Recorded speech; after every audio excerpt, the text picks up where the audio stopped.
Okay, so real talk, I'm not gonna lie, I was really excited back when I heard Akame ga Kill was actually getting animated, and more excited because it was being done by Studio White Fox, who makes my favorite anime of all time.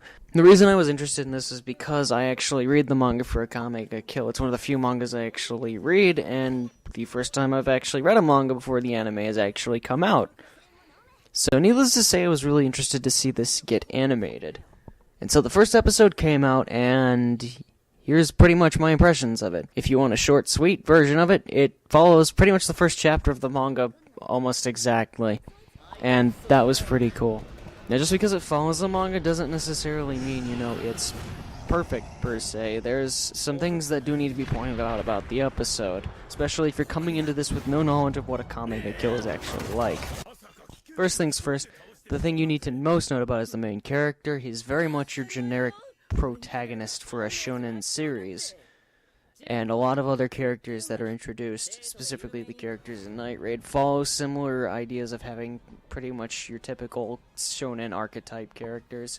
Though the difficult thing is it's kind of hard to make any huge judgments on them because there's very limited interaction between characters at this point. So it's really, if you're not familiar with Akame ga Kill, it's really hard to make a good judgment for, the show based on the characters alone because, quite honestly, when you're watching this, it comes off very much like your typical shonen series, and that's nothing really to get excited about.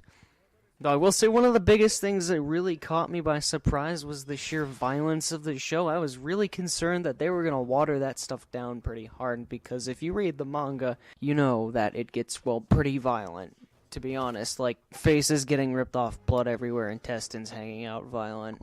By the way, I also want to mention that the soundtrack is pretty awesome so far. Like, it's not the most memorable, but it's still pretty damn good.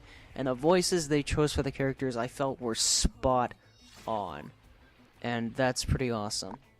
This first episode isn't really to, demonstrate what the characters are like, though, personally. It's mostly, for me, in my opinion, just a way to demonstrate who your main character is and what kind of world he's getting himself into.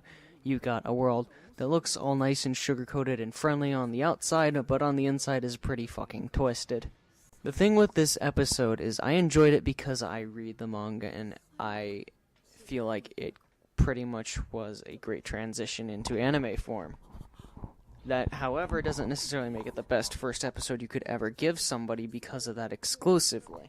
The only reason I'm happy about that, mostly, is because if they follow it that closely, I feel like the next episodes that they do are going to be similar to that, and that's going to make the anime very enjoyable for me.